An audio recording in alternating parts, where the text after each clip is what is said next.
Kamusta po kayo? Bago po ang lahat, first things first.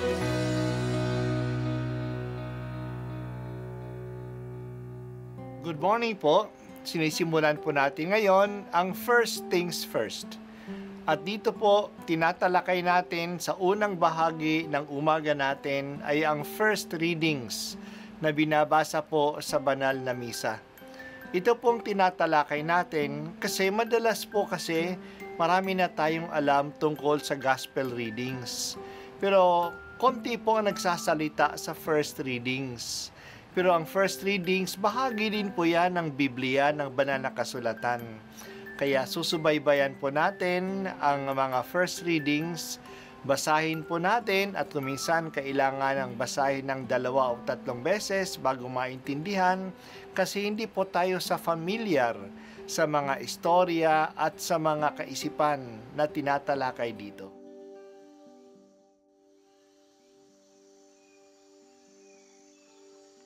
Ang pagbasa mula sa aklat ni Propeta Oseas.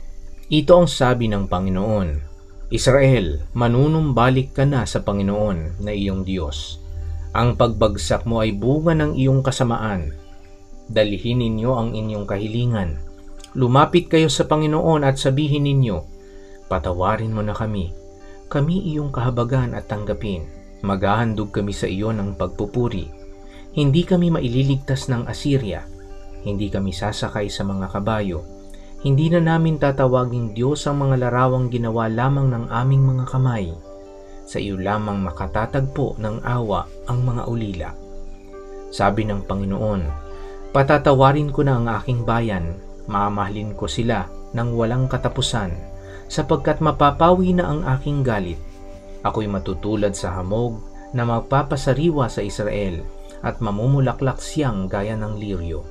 Mag-uugat na tulad ng matibay na punong kahoy. Dadami ang kaniyang mga sanga. Gaganda siya tulad ng puno ng olibo at hahalimuyak gaya ng Libano. Magbabalik sila at tatahan sa ilalim ng aking kalinga. Sila'y yayabong na gaya ng isang halamanan. Mamumulaklak na parang punong ubas at ang bangoy katulad ng alak mula sa Libano. Efraim, lumayo ka na sa mga Diyos-Diyosan. Ako lamang ang tumutugon at nagbabantay sa iyo. Ako'y katulad ng sipres na laging luntian, at mula sa akin ang iyong bunga. Ang mga bagay na ito'y dapat unawain ng matalino at dapat mabatid ng marunong. Matuwid ang mga daan ng Panginoon at doon tumatahak ang mabuti. Ngunit madarapa ang mangangahas na sumuway. Ang salita ng Diyos. Salamat sa Diyos. Noong panahon ni Propeta Oseas, na mga 800 years bago dumating si Jesus, ang bayan ng Diyos ay nahati sa 2 kaharian. Nandun ang kaharian ng Israel, na ang kanyang capital city ay ang Samaria, at nandun ang kaharian ng Huda, na ang capital city naman niya ay ang Jerusalem. Ang kaharian ng Israel ay binubuo ng 10 tribu at ang nangungunang tribu dito ay ang tribu ng Ephraim. Ang kaharian ng Huda naman ang binubuo ng 2 tribu lamang at ang nangunguna ay ang tribu ng Huda. Si Propeta Oseas ay pinadala ng Diyos na magpahayag sa kaharian ng Israel at sa lungsod ng Samaria. Maunlad ang karyang ito.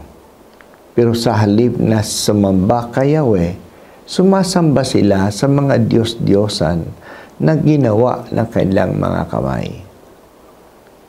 Sa halip na pumunta sa Jerusalem kung saan ang templo ni Yahweh matatagpuan, gumawa sila ng 2 dambana, isa sa Bethel at isa sa Dan.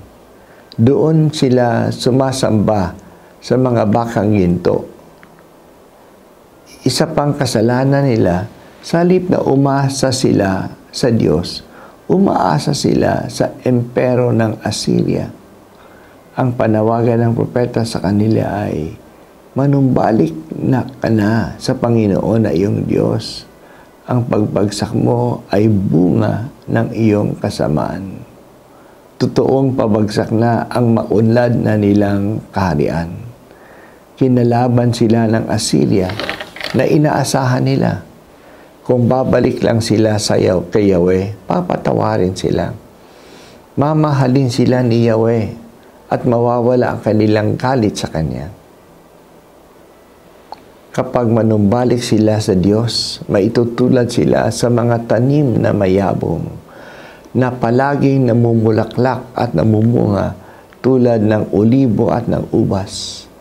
Maging matatag sila tulad ng matitigas na punong ng sedro. Matuwid ang daan ng Panginoon at doon tumatahak ang lahat na nagpupunta sa kabutihan. Sa kasawiang palad, hindi sumunod ang mga Israelita sa panawagan ni Propeta Oseas. Hindi nila iniwan ang pagsamba ng mga Diyos-Diyosan. Hindi nila kinilala ang kanilang kasalanan, kaya patuloy na sinasalakay sila ng mga taga-Assyria. Pinabagsak ang Samaria at ipinatapon ng 10 tribu ng Israel sa buong impero ng Assyria. Ang panahon ng Kwaresma ay ang panahon ng pagsisisi at pagtitipon bilang isang bayan. Nananawagan ang Diyos na kilalanin na natin ang ating kasalanan at bumalik na tayo sa Kanya. Sana ang kasaysay ng Israel ay magsilbing leksyon para sa atin. Hindi basta-bastang nagpaparusa ang Diyos. Nananawagan muna siya. Pakinggan na natin ang kanyang warnings. Maging maayos ang buhay natin kung tayo ay susunod lang sa Diyos. Ngayong panahon ng Kwaresma, bigyan mo ako, Panginoon, ng isang pusong handang hubugin ng iyong salita. Ang tinig mo sana ay palagi kong pakikinggan.